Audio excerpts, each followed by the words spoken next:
Well, good morning. Hope you guys had a happy New Year, and appreciate that you take time out of your New Year's weekend, even though it's still the weekend, so it's like New Year doesn't really start till tomorrow, but even so, appreciate you guys coming and hanging out with us this morning. This morning as we begin, I want to tell you a story about our most memorable New Year's ever. And thankfully it wasn't this year, but it was actually last year, from 2020 going into 2021, was for my family our most memorable New Year's ever. So to give you kind of a little bit of information of what happened then, how many people here have ever ridden a hoverboard? Raise your hand. Anybody? A handful. Now, how many people over the age of 30 have ever ridden a hoverboard? One? I think we got one person. All right, two. My hand's up too. So last year for Christmas, or 2020 for Christmas, the Christmas right before that, our niece and nephew, Nate and Haley, got hoverboards for Christmas. Now, if you don't know what that is, it's like a kid's toy / vehicle where it's like a sideways skateboard, and you like stand on it, and it's motorized, and you kind of control the wheels based on how you lean and stuff like that. And it's kind of cool. So they got them for Christmas, and so from Christmas to New Year's, naturally, all the adults basically took them and were playing with them. And so we were playing with them, and everyone was kind of doing okay with it. And what I discovered is they're actually pretty easy to ride, but they're incredibly difficult to get on and off of. And I still don't really understand how, because you have to, basically, if you put weight on one side, that wheel will go. So like if you're getting on and off, you're, of course, only having weight on one side. So every time getting on and off, we'd fall. I'd fall, others would fall. I could never figure out how to get on and off, but riding it was no big deal. So fast forward a few days to New Year's Eve. We're over at their house for New Year's, and it's still early in the night, probably like 6 or 7 o'clock. And my wife, Brittany, she's riding one of the hoverboards, and she was riding it just fine, like zooming up and down the house and stuff like that. And then she goes to get off, and because getting off is impossible, she falls. Now, we'd all fallen at times, so it wasn't as big a deal, but when she fell, it kind of went out from under her, and she fell backwards and hit her head on the wall behind her. So both me and her mom, who was there as well, rush over to her. We're like grabbing her head. We're like, "Are you okay? Are you okay?" And she's like pointing to her wrist. She's like, "It's my wrist. It's my wrist." We're like, "Who cares about your wrist? You hit your head." She's like, "Who cares about my head? It's my wrist." And so we're going back and forth. And finally, she's like, "My wrist, it's killing me." So we get her to the couch and we start icing it. And she can't really move it. So like, should we go to the hospital ER or whatever on New Year's Eve night? And she's like, "Let's just wait till the morning. Let's see if the swelling goes down and stuff like that." So we wait till the morning. Terrible New Year's.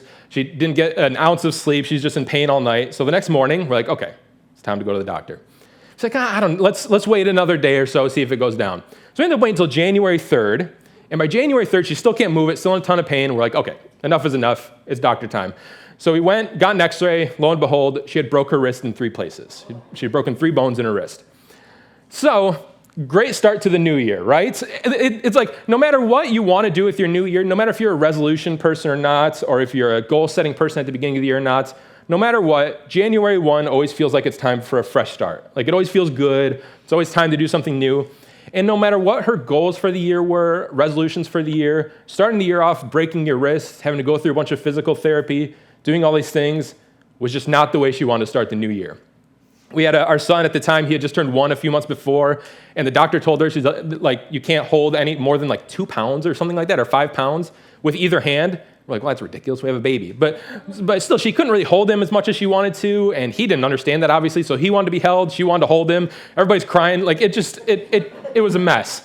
Thankfully, she healed from it. She went through therapy. Everything is good. And this year, we had our New Year's. No broken bones. No hospital visits. We are good.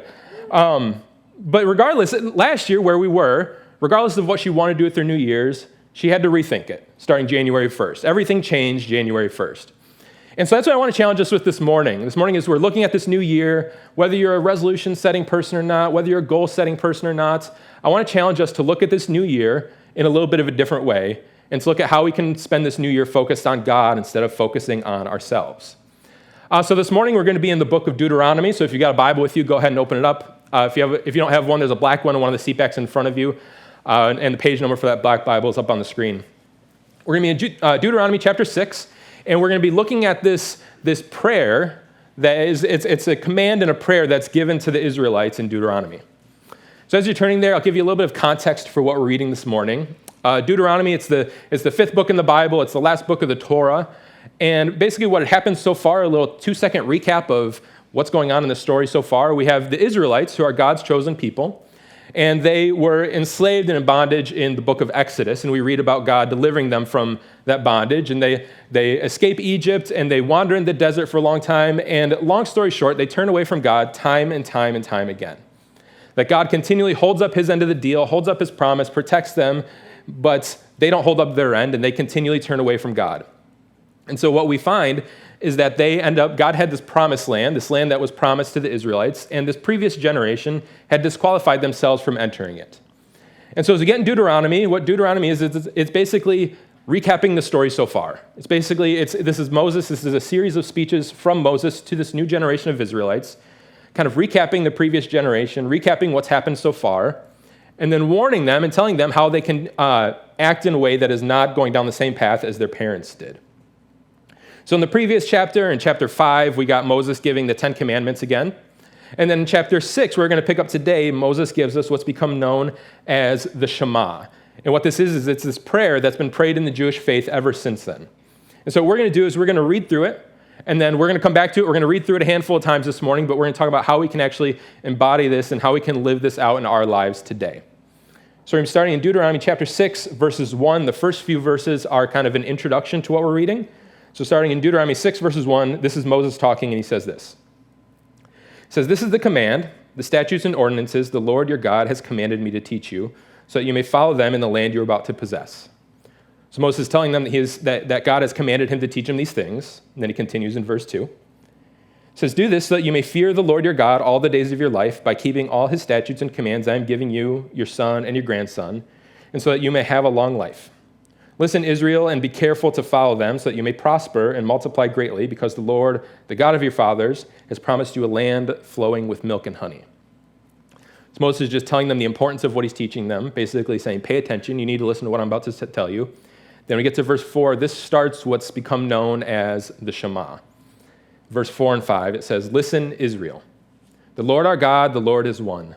Love the Lord your God with all your heart, with all your soul, and with all your strength."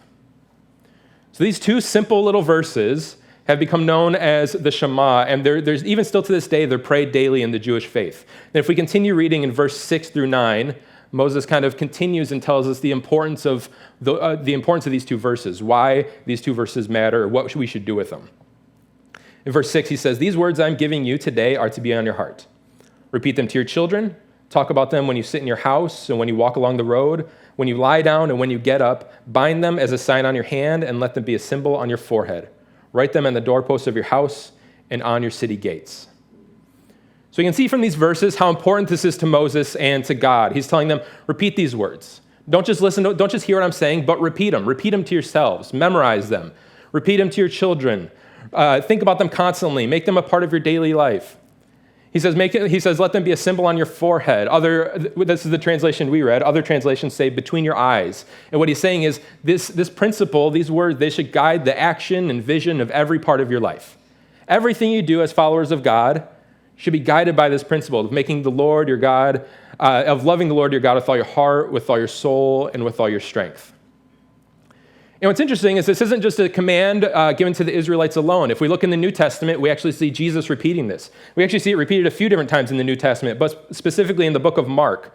If you're new to New City, right now we're right in the middle of a study through the book of Mark, which we're going to pick up with next Sunday, which we took a break from over Christmas.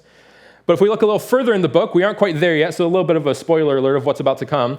If we look at Mark chapter 12, these few verses will be up on the screen. We see Jesus, he's talking to the scribes and some of the religious leaders, and they're asking him questions, and he's answering them. And then if we look in Mark chapter 12, verses 28 through 31, it says this. It says, "One of the scribes approached Jesus. When he heard them debating and saw Jesus answering them well, he asked them, 'Which command is the most important of all?' Jesus answered, 'The most important is, listen, Israel, the Lord our God, the Lord is one. Love the Lord your God with all your heart, with all your soul, with all your mind, and with all your strength. The second is love your neighbor as yourself.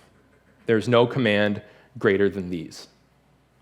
And if you've been in church for a while, you've probably either heard these verses or heard these verses referenced. They're kind of referenced pretty often, but sometimes it can get kind of boiled down to a little catchphrase almost, that the most important commands from Jesus are love God and love people. And that's true. That's not false.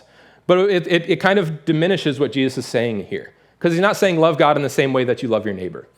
He's not saying love God in the same way that you love your sibling. He's saying the love that you have for God should be all-encompassing. Love the Lord your God with all your heart, with all your soul, with all your mind, with all your strength, with every fiber of your being. and love your neighbor as yourself because your neighbor is also made in the image of God. And so I think that we can, these verses, we can hear them, but we need to actually hear what he's saying, what Jesus is saying here. That this is not simply just an Old Testament command to Israelites that we can read, and we can read in the Old Testament and kind of see it as a part of history, and just that's interesting. But this is a command given to believers throughout all of time. So that kind of importance, if I've convinced you of the importance of it, let's go back and read it again and see what it's actually telling us to do and what it's actually saying. So verses 4 and 5, Deuteronomy 6, says, "Listen, Israel, the Lord our God, the Lord is one. Love the Lord your God with all your heart, with all your soul, and with all your strength." So the first word of the Shema is, in English, is listen, and in ancient Hebrew is Shema, which is where it gets its name. It means listen. However, this word in Hebrew has multiple meanings, and it has multiple meanings and is used in different ways throughout the Hebrew Bible.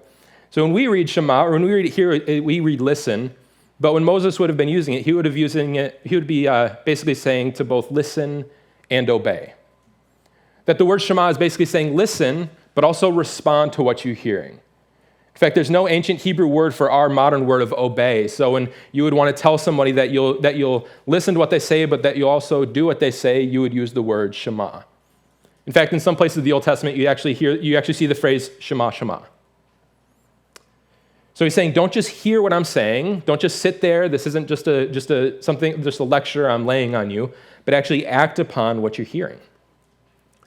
And it makes me think of this. I'm one of my biggest flaws in my marriage is that I am really good at hearing, but not listening. I am really good at hearing the words that are said, paying attention, at least I think I am, but not actually listening to what's being said. And this played out perfectly for this example, very imperfectly for real life, but about a week and a half ago, where it was over, we had a little bit of a break over Christmas, and we had gotten some gift cards for Christmas, and so we were getting dinner one night, and we were getting Buffalo Wild Wings. And so we were getting like different kinds of wings, you can get different flavors and stuff. And I had some things to do during the day, so I told my wife, Brittany, I got some errands to run, I'll order them while I'm out and pick them up on the way home, and we'll eat at home. And so I asked her what she wanted, and she said, there are these two kinds I want, get these two kinds and then get whatever you want for the other ones. It's like, okay, perfect. I got them. We weren't in separate rooms. It wasn't her yelling to me. I heard every word she said, got it under control. Went about my day, did my things, ordered, got home, all is good, laid it out there. And she's, we're getting them out, and she looked at him and she's like, did they not have, is mild. Mild is the other one. She's like, did they not have mild? I was like, you said you didn't want mild.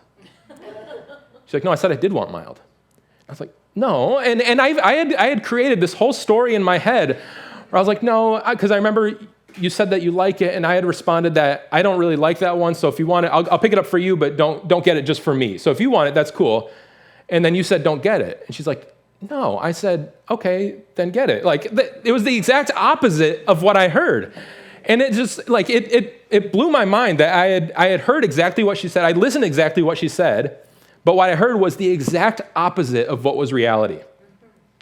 And this is what kind of Moses is saying here, and this is what I want us to see here. It's that listening is more than just hearing. Listening is more than just hearing. Coming to church every Sunday, sitting here, is great. It's good. It's great. I hope you do it. But it's not enough. Reading the Bible every day, we're in the new year. Maybe you're starting a reading through the Bible in a year or starting a reading plan today, and we're on January 2nd, so you're just trucking through Genesis 2. Or if we're being honest, it's still the weekend, so it starts tomorrow, right? That's when the reading plan starts. But reading the Bible every day, spending time in the Word is really great. It's healthy, it's good for your relationship with Jesus, but just simply reading words isn't enough. To genuinely listen to God, to hear what He has to say, means we're required to respond to Him. We're not just called to hear God's Word, but we're required to respond. That's what I want us to see, is that listening also requires a response. Listening to God requires a response from us. If we've truly listened to Him, it should provoke a response in us. God isn't something that we just hear, that we just read, and then we go about our day, and that's neat, and then we go about and forget about it. But it requires a response. And our response as followers of Jesus comes through worship. To follow Jesus, to truly attempt to understand him, to truly attempt to follow him, it requires a change within us. It requires us to change how we act, to change how we treat others, to change how we worship. And so what I want us to ask ourselves this morning is, what does our worship look like outside of Sunday? What does our worship look like outside of Sunday morning, right here in this room, when someone gets up on the stage and says, let's worship together? What does it look like Monday through Saturday? Do we only worship? Do we only spend time with Jesus in the times that we're told to do so? Or is it a priority in our lives outside of those times? So you remember Moses' instructions regarding the Shema, starting in verses 6 through 9. It says, these words I'm giving you today are to be in your hearts. Repeat them to your children. Talk about them when you sit in your house and when you walk along the road, when you lie down and when you get up. Bind them as a sign on your hand and let it be a symbol on your forehead. Write them on the doorposts of your house and on your city gates. See, what didn't Moses say here? He didn't say these words that are be on your heart on Sundays. He didn't say that you should have the teachers and New City kids repeat these words to your kids. He said this should be a part of your everyday life. This should be a part of everything that you do. In every moment, every aspect of your life, God should permeate every facet of your life. Now, if you're with me so far, especially if you're a follower of Jesus, you might be hearing that and thinking, cool, I agree. I think if you're a follower of Jesus, you agree we should be spending more time in worship. But is any of this actually realistic? Saying we should be in constant worship. It should permeate everything we do, everything that we are, every fiber of our being should revolve around God. That sounds good in theory, but does it ever actually happen? Does it ever actually happen for me? How realistic is that? I can get up here all day long and say we should be in constant worship, but how does that even happen? See, sometimes we can use phrases like this, and I think they can be harmful if we don't actually give some actual action steps of how we can take steps to making this happen. So instead of just leaving us with be in constant worship, think about God 24/7, don't let a single breath go by without uttering the name of Jesus, you are sent. Goodbye. I want to give us some things that we can do to take steps towards doing this. I want to give us a couple things we can do to orient our year, since this is the beginning of the year, and orient each day towards Jesus. Now, before I give these couple things, these are not just 2 quick and easy steps to a better relationship with Jesus.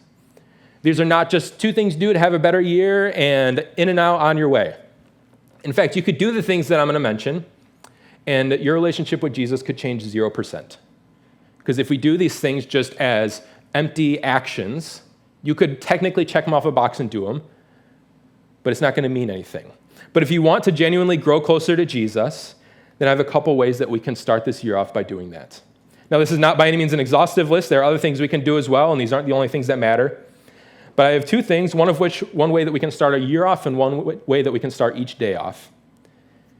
And so the way we can start off this year, Dylan mentioned a little bit earlier, is our 21 days of prayer and fasting. This starts next Monday, and it runs till the end of the month, so 21 days through the end of January. And we do this every January if you're new with us. And what this is we take 21 days to pray and fast as a church. And as Dylan mentioned earlier, fasting can look different for different people. We don't give a blanket, you have to do this one specific thing. But I do want to reiterate a little bit of what he said earlier. We encourage you to pick a dietary fast. In the past, we've encouraged things like what's kind of become known as a soul fast, which is generally like breaks from social media, TV, things like that. And while I think those things are really good, I think they're healthy to do on a regular basis.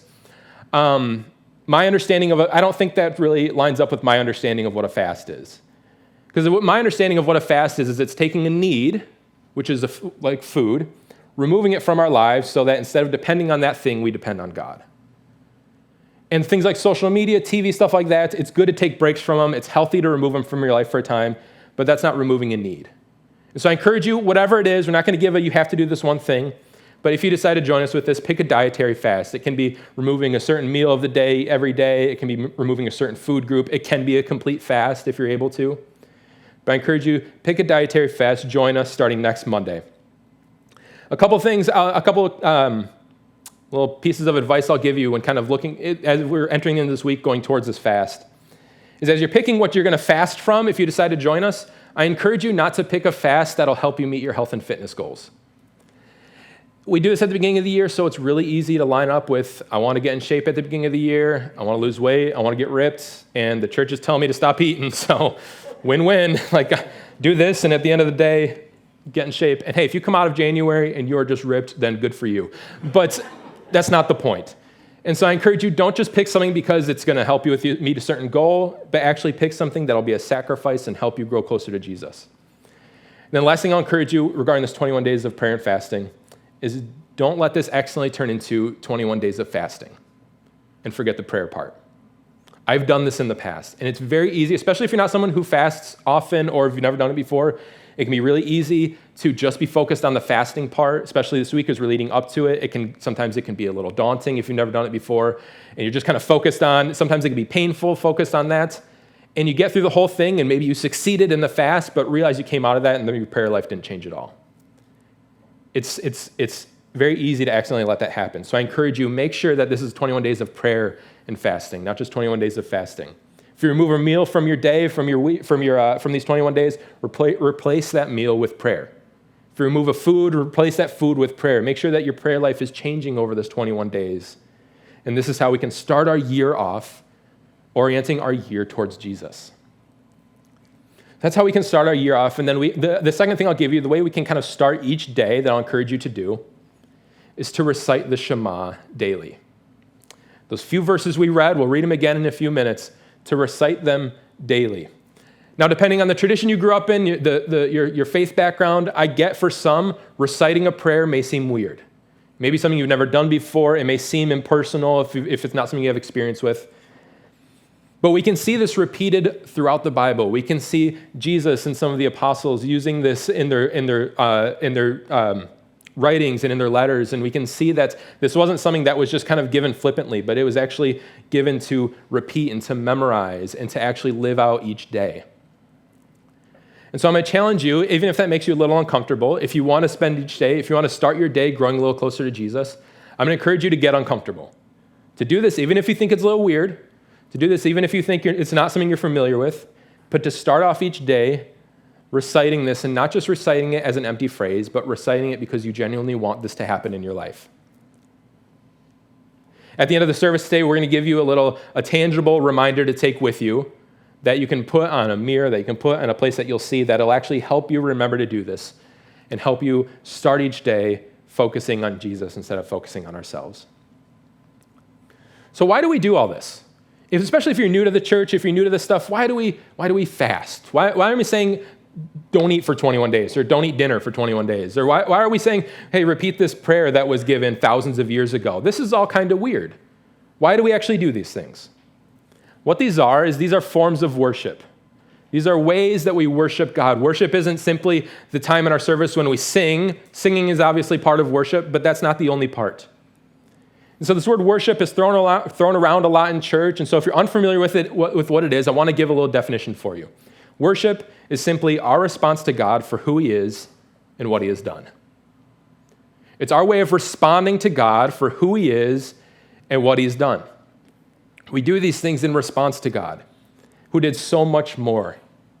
And what did God do? What we know is that God sent his son, Jesus, to die a literal death for you and for me, to take the punishment for our sin, to take the punishment so that we ultimately wouldn't have to. That he died and rose again to offer us salvation, to offer us eternal life. And he did it not because we earned it, not because we deserved it, not because we did anything to earn it, but purely out of grace and out of mercy. In fact, what Jesus did is explained so perfectly in the book of Romans, in Paul's letter to the Romans, which will be up on the screen. Romans chapter 5, he says this. He says, "For while we were still helpless at the right time, Christ died for the ungodly. For rarely will someone die for a just person, though for a good person, perhaps someone might even dare to die. But God proves his love for us in that while we were still sinners, Christ died for us." I love that middle part of that section. That it says, even if, though for a good person, someone might even dare to die. Saying, if we were all righteous, if we were all perfect, if we were all good, you could kind of get it. Like if someone was totally holy and righteous, you could kind of understand someone giving their life for them. But he's saying that's not what happened. Jesus didn't wait. God didn't wait to send his son until we got it all figured out, until we solved all our own issues, and then came down just to greet us because we're all holy. But he met us right in our brokenness, right in our unfaithfulness, right in our pain, right in our sinfulness. And he said, I'm not waiting for you to get it all together, but I'm coming here right in the midst of all of this. And that's grace. God didn't wait for us to become good. He came and met us right where we are, and he's coming and meeting you right where you are today. And so we do these things in response to God. But the thing about it is we don't respond because we have to. We respond out of desire, not obligation. We don't respond because Moses says in here, do these things, and so we say, okay, we have to because he says so. But if we genuinely understand what Jesus did, if we genuinely understand what God did in sending his son, we should want to respond. We should want to worship. If we truly can even wrap our heads around even a portion of what Jesus did, it should evoke a response in us. We do these things in response to what God did, in response to what Jesus did, not because we have to, but because we get to, because we're given the opportunity to. We're starting this new year off yesterday, moving into this new year today. Everyone last year wanted 2021 to be better than 2020. Regardless of who you are, regardless of what happened to you, everyone kind of saw 2020 as a pretty thumbs down year, right? And then I remember last year, New Year's Eve, moving into New Year's, everyone was looking forward to 2021. Everyone's like, we're done with that dumpster fire. It's ready to move on to 2021. Good, brand new year, things are going to be different. But how is 2021 any different than 2020? Now as we're moving out of 2021, how many people are saying the exact same thing? Oh, what a terrible year, ready to be done with that, get that behind us. 2022, fresh start, here we go, brand new year, things are going to be great. But what in the world changed from today to 2 days ago? What changed from this week from last week? What's going to change from 2022 from 2021? The new year always feels like time for a fresh start. But if we're being honest, a fresh start doesn't come from things like setting resolutions. It doesn't come from things like setting higher goals for yourself. It doesn't come from things like making a new accomplishment list, making sure you accomplish all these things this year. There's a reason that these fresh starts, so to speak, never actually last. It's because we're trying to depend on ourselves to make a change rather than depending on God. And so as we're launching into this new year, as we're looking at it, and regardless of where you are, it always looks like a fresh start and it feels like a fresh start. This is what I want us to remember this morning. It's that the new year can't give you a fresh start, but God can. The new year can't give you a fresh start. Nothing is different from today from a couple days ago. Nothing changes when that ball drops, when the clock ticks over 12:01. The new year cannot give you a fresh start. Only God can truly give you a fresh start. And if we shift our focus to God, not on ourselves, this year will actually be different. Goals and resolutions, things like that are fine. I'm not trying to say don't have those things. I'm not trying to say you shouldn't create new habits for yourself or try and better yourself this year. It's fine. But the only way to truly see a difference in your life is to depend on God. Now, I want to be clear here. When I say that we should focus on God, when I say a fresh start comes from God, a fresh start doesn't necessarily mean everything's going to be perfect. You could start off the new year doing these things we're talking about. You could focus on God this year, and we could get to the end of 2022. And from an outsider's perspective, it could look like the worst year of your life. From an outsider's perspective. You could have terrible things happen to you. You could get sick. You could have financial loss. You could be fully focused on God, but that does not mean everything else is going to magically happen. Everything else is going to magically fall into place for you. But the reality is, if we spend this year focused on God, if we look to God for our fresh start, not look to ourselves, then the things that matter, our relationship with Jesus, those things will look different. Our lives will look different, just maybe not in an earthly way. Our eternal life will look different. Our relationship with Jesus will look different. God is the only way to a fresh start. Jesus is the only way to forgiveness. And to make a real change in our year and our lives, it starts with focusing on God, not on ourselves. And how do we do that? We go back to the Shema. Listen, Israel, the Lord our God, the Lord is one. Love the Lord your God with all your heart, with all your soul, and with all your strength. These words I'm giving to you today are to be in your hearts. Repeat them to your children. Talk about them when you sit in your house and when you walk along the road, when you lie down and when you get up. Bind them as a sign on your hand and let it be a symbol on your forehead. Write them on the doorposts of your house and on your city gates. Set up routines to orient your heart towards God. Make God a focus of your day, focus of your life. Worship in ways that make you uncomfortable. And we're going to have a chance to do that right now. Right now, we're going to have an opportunity to worship God in two different ways. First, we're going to worship God through confession, and then we're going to worship God through song. So I'm going to invite the band up. You guys can come on up as we continue talking. And what we're going to do is we're going to move into a time of confession. If you're new with us here at New City, this is something we do every week. And what it is we create some time in our service that allows us to just have some quiet and just some time that we can focus on God and focus on confessing to God the areas that we fell short. We do this not out of obligation, and we do this not out of guilt, but we do it because what we know is that Jesus always responds to repentance with grace. He always responds to repentance with grace. No matter how many times we come to him, he always responds with grace. But all he asks is for us to confess. And so we do this not because we have to, but we do this as an act of worship. We do this in response to what God did and what God has said. So what we're going to do right now is we're going to take a few moments just to yourself, just quietly here in this room, just you and God, go before him, confess the areas you fell short, and he will always respond to your repentance with grace. Just take a few moments to yourself, and then in a moment I'll bring us back together. Hey, thanks so much for checking out this video. We upload new videos every week to help encourage you in your faith in Jesus, so be sure to subscribe to this channel so that you never miss a thing.